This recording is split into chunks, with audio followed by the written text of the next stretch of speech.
시청자 여러분 안녕하십니까. 1월 24일 JTBC 아침엔을 시작합니다. 먼저 오늘 아침 주요 뉴스입니다.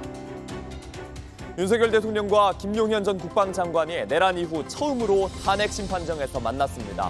두 사람은 말을 맞춘 듯 궤변을 쏟아냈습니다. 김 전 장관은 윤 대통령 지키기에 바빴고 윤 대통령은 장관을 대신해 답하기도 했습니다. 윤 대통령 측은 국민들은 비상계엄을 계몽령이라 이해하고 있다, 이런 말까지 했습니다. 극우 유튜버들이 써온 말을 한 사람은 전직 헌법재판관이었습니다. 윤 대통령 측은 계엄 당시 국회의원들을 끌어내란 지시를 한 적이 없다고 부인했습니다. 장관에게 빼내라고 한 건 의원이 아닌 요원이었다고 주장했습니다. 도널드 트럼프 미국 대통령이 중국, 러시아와 핵 군축 협의에 나설 가능성을 시사했습니다. 이에 따라 북한과도 이른바 스몰딜에 나서는 것 아니냐는 관측이 나옵니다. 윤석열 대통령과 김용현 전 국방부 장관이 탄핵 심판 4차 변론에서 처음으로 얼굴을 마주했습니다. 예상대로 김 전 장관은 윤 대통령 지키기에 나섰습니다. 부당한 지시를 내리면 장교들이 따르지 않을 줄 알았단 말로 지시가 부당했단 걸 드러냈고, 비상계엄의 위헌성을 드러내는 포고령과 비상입법기구 구성에 대해선 궤변을 쏟아냈습니다. 먼저 이재승 기자가 정리했습니다. 윤석열 대통령은 정장 차림에 머리를 정돈하고 탄핵 심판정에 들어왔습니다. 그리고 김용현 전 국방부 장관이 증인으로 나옵니다. 두 사람이 마주한 건 12.3 내란 사태 이후 50일 만입니다. 그리고 김 전 장관은 노골적으로 윤 대통령 지키기에 나섰습니다.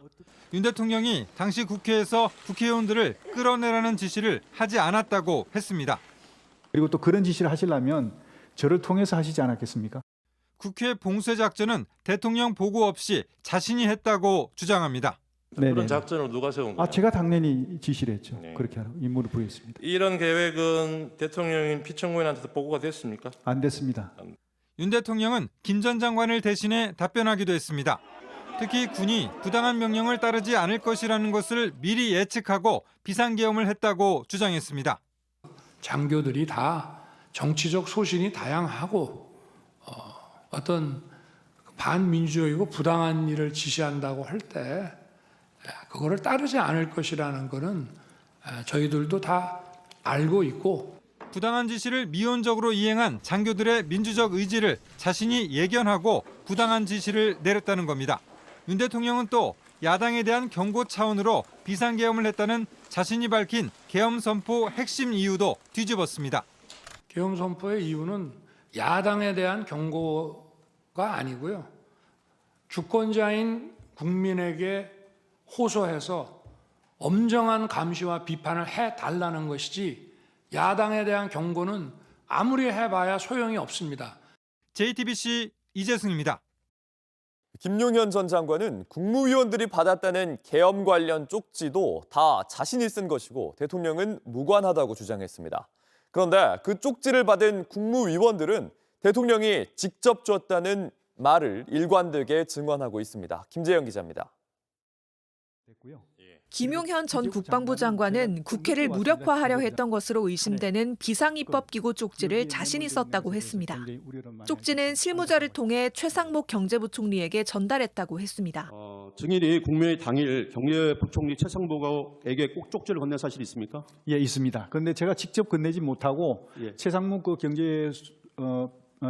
재경부 장관이 좀 늦게 왔습니다. 그래서 제가 직접 만나지 못해서 실무자를 통해서 전했습니다. 하지만 최 부총리의 기억은 달랐습니다. 대통령이 들어가시면서 제 이름을 저를 보시더니 저 참고 자료 이거 참고하라고 하면서 하니까 옆에 누군가가, 전 잘 모르겠어요, 누군가가 저한테 자료를 하나 줬습니다. 조태열 외교부 장관 역시 윤석열 대통령에게 직접 쪽지를 받은 순간을 증언한 바 있습니다. 앉자마자 비상계엄 선포를 할 생각이다라고 대통령님이 저에게 말씀하시면서 종이 한 장을 주셨습니다. 그 속에는 외교부 장관이 취해야 할 조치에 관해 간략히 몇 가지 지시사항이 있었고요. 김 전 장관은 또 한덕수 국무총리와 이상민 행안부 장관, 조지호 경찰청장 등에게 전할 쪽지도 있었다고 증언했습니다. 기재부 장관뿐만이 아니고 외교부 장관도 있었고 또 그 경찰청장, 또 국무총리. 네. 총리 것도 있었습니까? 예, 그래서 행안부 것도 행안부 장관도 있었고. 김 전 장관 주장대로라면 국방부 장관이 주요 장관들에게 임무를 부여한 문서를 만들었고 최상급자인 윤 대통령은 이른바 전달책에 불과한 셈입니다. 결국 앞서 나온 장관들의 일관된 증언까지 부인하며 윤 대통령의 책임 회피를 돕는다는 비판이 나옵니다. JTBC 김재현입니다. 윤 대통령 측은 국민들이 비상계엄을 계몽령이라고 이해하고 있다는 말까지 했습니다. 이 계몽령이란 말은 그동안 극우 유튜버들과 윤 대통령 극렬 지지자들이 비상계엄 이후 어리석은 국민들이 깨어났다는 의미로 써온 말입니다. 이런 말장난 같은 극우 논리를 헌법재판소까지 끌고 들어온 건 다름 아닌 전직 헌법재판관이었습니다. 조민중 기자입니다. 윤 대통령 극렬 지지자들은 이번 계엄령을 정당화하며 이렇게 주장해왔습니다. 이번 계엄령은 계엄령이 아니라 국민 계몽령이라고 합니다. 계몽령. 그러니까 계엄을 통해서 국민들이 다시 각성하고 특히 청년들이 깨어나고 있다. 어제도 마찬가지였습니다. 계엄령은 내란이 아닌 국민을 깨우는 계몽령이었습니다. 계몽과 계엄령을 합친 이 말장난. 그동안 극우 유튜버들과 극우 지지자들의 단골 멘트였습니다. 그런데 이번엔 윤 대통령 대리인의 입을 통해 탄핵 심판정에 등장했습니다. 국민들은 이 사건 비상계엄을 계몽령이라고 이해하고 있는데 반국가 세력은 대통령이 비상계엄 선포를 내란죄라고 몰아서 국방 책임자들을 구속한 데 이어서 대통령까지 구속한 것입니다. 그러면서 부정선거 음모론을 또다시 꺼내들었습니다. 비정상적인 투표용지가 무수히 발견됐습니다.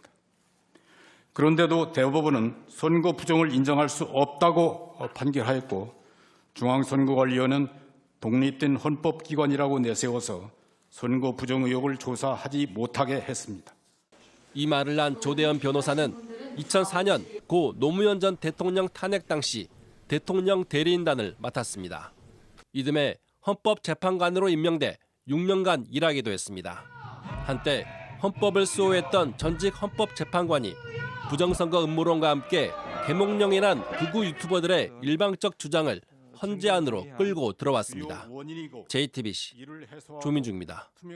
윤석열 대통령 측은 계엄 당시 국회에서 국회의원들을 끌어내라는 지시를 한 적이 없다고 부인했습니다. 대통령이 김용현 전 국방장관에게 요원을 밖으로 빼내라고 지시한 걸 야당이 의원으로 둔갑시킨 거라 주장했습니다. 누구의 말이 맞는지 증언들을 보고 직접 판단하시죠. 윤정식 기자입니다. 김용현 전 국방부 장관은 비상계엄이 선포된 직후 곽종근 전 특수전 사령관에게 전화를 걸었습니다. 공소장에 따르면 김 전 장관은 이때 국회 안으로 들어가 국회의원들을 데리고 나오라고 지시했습니다. 그러나 심판정에서 김 전 장관은 이를 전면 부인합니다. 의원이 아니라 요원을, 그죠? 요원을 빼내라고 한 것을 김병주 국회의원이 의원들 빼내라는 것을 둔갑시킨 것이죠. 네, 그렇습니다. 그런데 해당 영상에서 곽 전 사령관은 국회의원을 끌어내란 지시였다는 점을 여러 번 인정합니다. 국회의사당 안에 있는 의원들을 밖으로 이렇게 좀 빼내라. 지시를 국회의원들을요. 예. 본회의장에 있는 국회의원들을 밖으로 끌어내라. 예. 그 지시를 받았는데 실제 곽 전 사령관이 계엄군에 내린 명령도 끌어내는 목표는 국회의원이었음이 확인됩니다. 사령관님의 그 VTC로 지휘관들 등장한 상태에서 임무받았습니다. 국회의 안에 있는 인원을 밖으로 이렇게 내보내라. 그런 임무였습니다. 김 전 장관은 5분 만에 끝난 국무회의도 문제가 없다고 주장했습니다. 국무회의 정족수가 채워지기 전부터 심의가 이뤄진 것이라고 주장했는데 참석자들의 말과 정면 배치됩니다. 제 기억으로는 2, 3분 정도인데 지금 회의를 마칩니다라는 선언이 없는 상태에서 잠시 들어오셨다가 나가셨습니다. 그 국무회의 자체가 많은 절차적, 실체적 흠결을 가지고 있었다. 김 전 장관은 계엄에 동의한 국무위원도 있었다고 주장했지만 누구인지는 밝히지 않았습니다. JTBC 윤정식입니다. 온라인에서 화제가 된 뉴스, 화제가 될 뉴스를 골라 전해드립니다. 아침엔 소셜픽입니다. 중국의 커제 구단이 바둑 LG배 결승전에서 기권했습니다. 중국 바둑협회는 이번 결과를 받아들일 수 없다는 성명까지 냈습니다. 커제 구단이 따낸 백돌, 사석을 바둑판 옆에 둡니다. 지난해 11월 바뀐 한국기원의 경기 규칙에 따르면요, 이 따낸 돌을 그 오른쪽 위에 뚜껑에 두지 않으면 경고를 받고 경고가 2번이 반복되면 반칙패입니다. 하지만 중국에선 이런 규칙이 없기 때문인지 2차례 실수한 커제 구단은 결승전 2국에서 반칙패를 당했습니다. 어제 최종 3국에서도 경고를 받자 커제 구단 일어나 소리치며 항의했습니다. 심판이 중요한 국면의 경기에 개입한 것 자체가 문제라고 지적했고 결국 대국을 포기했습니다. 벌점 사유에 대해서 이야기했으나 커제 구단은 받아들이지 못했습니다. 그래서 커제 구단은 대국을 포기하였고 이에 따라 변상일 구단의 기권승을 선언합니다. 상대인 변상일 구단이 LG배 첫 우승을 가져갔지만 뒷맛이 개운하지 않게 됐습니다. 중국 바둑협회는 심판이 대국을 중단한 시기가 적당하지 않다며 과도한 간섭을 받아 시합할 수 없었다는 성명을 냈습니다. 또 재경기 신청이 받아들여지지 않았고 중국 바둑협회는 이번 LG배의 결과를 받아들이지 않는다고 했습니다. 올해 미국 아카데미상의 후보가 발표됐습니다. 수상 후보엔 어린이들에게 낯설지 않은 이 작품도 오르게 됐습니다. 현재 시간 23일 미국 영화예술과학 아카데미는 제97회 아카데미 시상식 후보 명단을 발표했습니다. 멕시코의 마야 카르텔 수장이 성별을 바꾼다는 내용의 넷플릭스 영화 에밀리아 페레즈가 13개 후보에 올랐고 외국어 영화 중 아카데미 최다 지명과 함께 카를라 소피아 가스코니 트랜스젠더 배우로는 첫 아카데미 여우주연상 후보에 오르는 기록을 썼습니다. 국내에서도 흥행 중인 영화 서브스턴스의 주연 배우 데미 무어는 여우주연상 후보에 지명됐고요.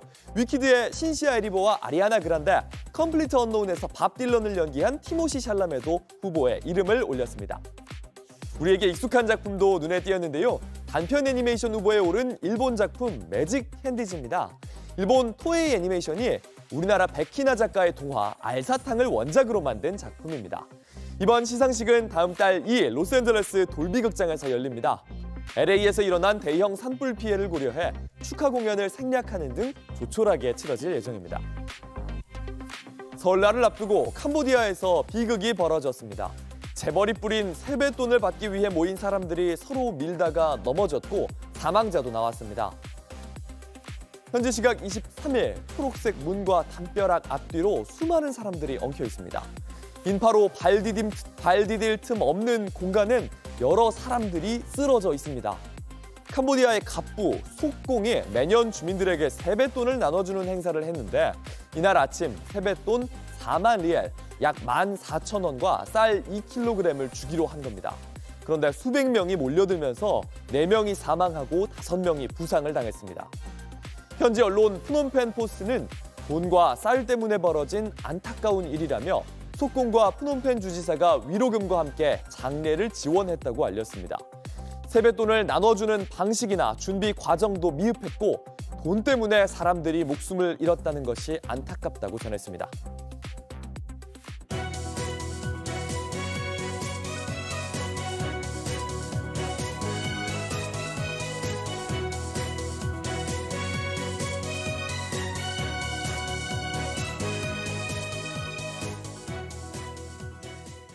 경찰은 서부지법에서 폭동을 벌인 극렬 지지자들을 끝까지 추적하고 있습니다.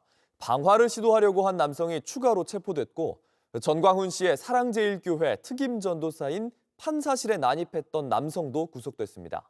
경찰은 폭동의 배후로 의심받는 전광훈 목사도 수사하기로 했습니다. 이한주 기자입니다. 서부지법 폭동 당시 경찰을 앞장서서 밀어붙인 건 검은 코트를 입은 남성 신모 씨였습니다. 심 씨가 위로 올라가자는 듯한 수신호를 하자 극렬 지지자들이 일제히 경찰에게로 달려듭니다. 법원 현관이 뚫리고 유리창도 산산조각이 나자 심 씨는 주머니에서 노란 통을 꺼내 송곳으로 구멍을 뚫습니다. 심 씨에게 이 통을 건네받은 다른 남성, 법원 창문 안쪽으로 기름으로 추정되는 액체를 뿌립니다. 심 씨는 종이에 불을 붙여 건물 안으로 던져 넣는 듯한 행동을 합니다. 7층 판사실까지 침입했던 심 씨는 경찰에 긴급 체포됐습니다.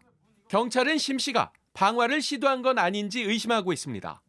폭동 당시 판사실 문을 거세게 발로 찼던 유튜버 이모 씨는 구속됐습니다. 법원은 이 씨가 도망할 염려가 있다며 구속영장을 발부했습니다. 영장 판사실 위치 어떻게 하겠습니까? 정광훈 씨한테 지시받은 사항 있나요? 이 씨는 사랑제일교회 목사 전광훈 씨의 열렬한 지지자입니다. 3년 전 이 교회 전도사로 임명되기도 했습니다. 이야, 전광훈 목사님이 사랑제 전도사로 오늘 임명을 했더라니까. 폭동 전 명령만 있으면 언제든 나간다고 각오를 다지기도 했습니다. 명령이 없어서 안 나간 것뿐이에요. 언제든지 나갈 각오가 돼 있다고 여러분들. 경찰은 폭동을 주도한 혐의로 고발된 전광훈 목사에 대한 조사도 착수했습니다. JTBC 이한주입니다. 폭동 당시에 서울 서부지법 안에는 공무원들이 있었습니다. 부상을 입은 경찰 1명과 법원 직원 2명이 법원 당직실 안쪽 방으로 피했는데 이곳에 극렬 지지자들이 들이닥쳤습니다. 이들은 숨죽인 채 공포에 떨었고 여전히 충격에 휩싸여 있습니다. 이가혁 기자입니다. 윤석열 대통령 구속영장 발부 직후 흥분한 시위대가 청사 내부로 몰려갑니다. 이게 혁명이다, 이들아! 경찰과 법원 보안대의 최후 저지선이 뚫리고 부상자가 속출합니다. 우선 안으로 들어가서 내부 청사를 보호하라고 그런 이제 판단을 해서 보안관리대들이 다 내부로 들어오는 과정이었고요. 이때 법원 보안 직원 1명이 피 흘리는 경찰관 1명을 발견하고 지혈을 하며 함께 건물 1층 당직실로 피신합니다. 이제 다친 경찰 1분을 여성 보안관리대 1분이 이제 같이 모시고 들어오는데 피를 이제 흘리신 걸 보고 놀라셔가지고 당직실 안쪽에 휴게 공간이 있거든요. 그렇게 당직실에서도 문을 한 번 더 거쳐야 하는 취침실엔 다친 경찰관 1명, 법원 직원 2명이 피신한 상태가 됐습니다. 그 직후 시위대가 순식간에 당직실을 장악합니다. 더 많은 시위대가 안으로 넘어올 수 있도록 깨진 유리 조각 위로 블라인드 천을 덮어놓은 모습도 포착됐습니다. 빨간 모자를 쓴 남성, 3명이 몸을 피한 취침실 문을 열려고 시도합니다. 몇 분 후 이번엔 베이지색 점퍼를 입은 남성이 같은 문을 무언가로 내려치고 발로 찹니다. 안에서는 이제 아무래도 막고 있었고 잠그고 막고 있었는데 그런 사이에 제가 들은 바로는 문이 고장나면서 안에서도 밖에서도 잘 열리지 않는 그런 상황이 됐다고 했고. 피신했던 3사람은 폭동이 끝나고 경찰이 문고리를 뜯어내고 나서야 빠져나올 수 있었습니다.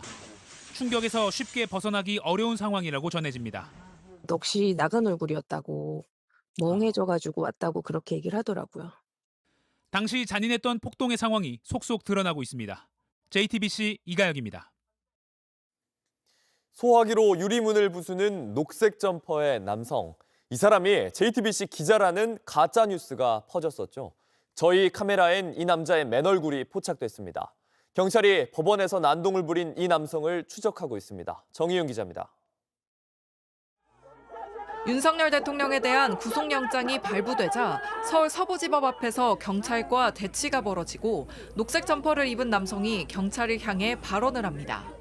국가가 정복됐는데 왜 우리를 맞습니까? 이를 도와서 국가를 정복들을 잡아쳐놔야 될 거 아닙니까? 취재진 카메라에는 마스크를 벗은 맨 얼굴이 포착됐습니다. 이 녹색 점퍼 남성, 막대기를 들고 창문을 깨는 모습이 확인됩니다. 서울 서부지법 청사 1층 당직실 창문입니다. 새벽 3시 20분쯤으로 추정됩니다. 이미 깨진 창문 틀에 남아있는 유리 조각까지 마저 깨는데 손에 들린 건 깃발 달린 깃대. 65기 다시 1이라는 글자가 보이는데 경찰 65기동대 일제대 깃발입니다. 이후 정문을 막고 있는 경찰들을 향해 소화기를 뿌리는 모습도 확인됩니다. 이후 이 남성은 형사대법정, 영장심사법정 등이 있는 3층으로 올라가 소화기로 유리문을 내려칩니다. 유리문이 깨지지 않자 보안장치를 부숩니다. 판사들의 개인 집무실이 있는 7층 복도로 들어가는 사람들. 이상될 필요 있는 거 아니에요? 뭐 없어요? 여기 판사실인데 여기 있을 것 같은데. 저 안에 숨었을 수도 있죠, 방 안에. 방 안에 숨었을 것 같아요. 구속영장을 발부한 판사를 색출하는 무리 끝에 앞서 본 녹색 점퍼 남성도 보입니다. 한 손에는 긴 막대를, 다른 한 손에는 소화기를 든 채였습니다. 폭동의 시작 전부터 판사 색출 시도까지 전 과정에 가담한 이 사람. 경찰은 이 녹색 점퍼 남성을 추적하고 있습니다. JTBC 정희윤입니다. 트럼프 미국 대통령이 세계 경제 포럼 연설에서 중국, 러시아와 핵 군축 협의에 나설 가능성을 내비쳤습니다. 북한 관련한 언급은 없었지만 국제 무대에서 핵 군축을 언급한 만큼 북한과도 비핵화 대신 이른바 스몰 딜에 나설 거란 예측이 가능해졌습니다. 워싱턴 정강현 특파원입니다.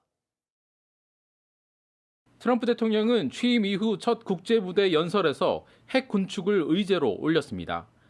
먼저 중국이 빠른 속도로 핵무기를 늘릴 가능성부터 지적했습니다.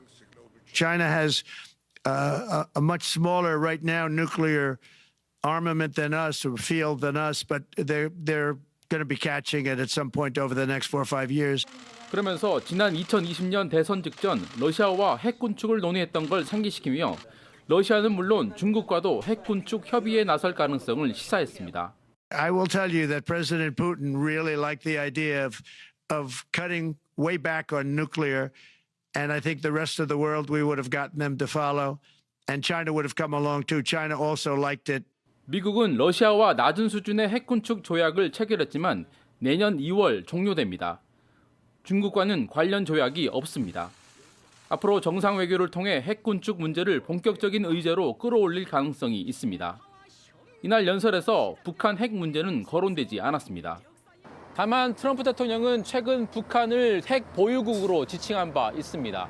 중국과 러시아를 상대로 핵 군축 논의에 나선다면 북핵 정책 역시 비핵화가 아닌 핵 군축 등 이른바 스몰 딜로 방향을 틀 가능성이 제기됩니다.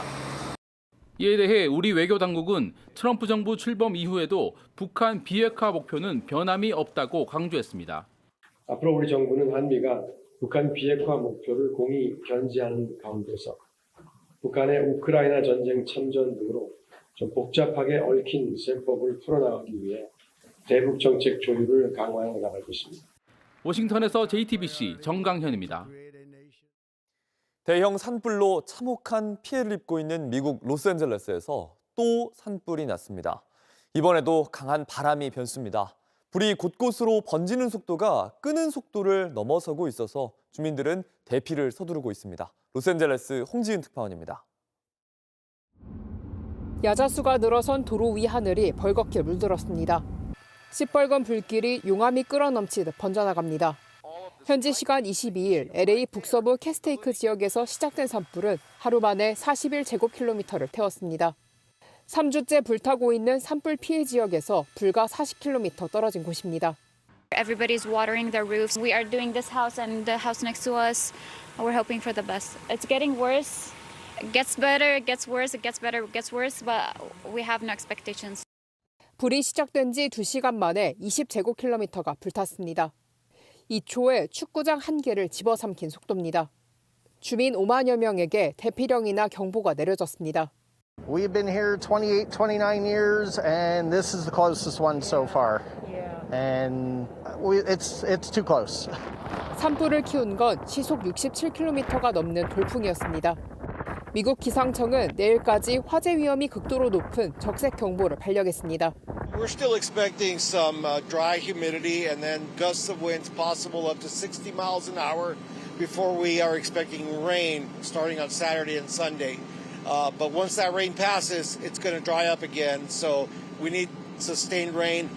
얼마 전 화마를 가까스로 피했던 LA 명소 게티박물관 인근에서도 또 다른 산불이 타오르고 있습니다. 불과 2주 전 LA에서는 잇따른 2건의 대형 산불로 수만 명이 집을 잃고 28명이 숨졌습니다. 피해 지역에서는 산사태 우려도 커지고 있습니다. 다행히 주말에 비 소식이 있지만 예상 강수량이 적어 산불의 확산세를 얼마나 꺾을 수 있을지 미지수입니다. 로스앤젤레스에서 JTBC 홍지은입니다. 날씨입니다. 오늘은 전국이 대체로 맑겠지만 동해안을 중심으로 비나 눈이 오겠습니다. 낮 기온은 서울이 9도, 광주와 대구가 12도 등으로 어제보다 조금 더 오르면서 큰 추위는 없겠습니다. 다만 임시공휴일인 다음 주 월요일 전국에 많은 눈이 내리고 이후엔 강추위가 찾아오겠습니다. JTBC 아침엔을 마칩니다. 연휴가 끝난 다음 주 7시 반에 아침을 열겠습니다. 시청해주셔서 감사합니다.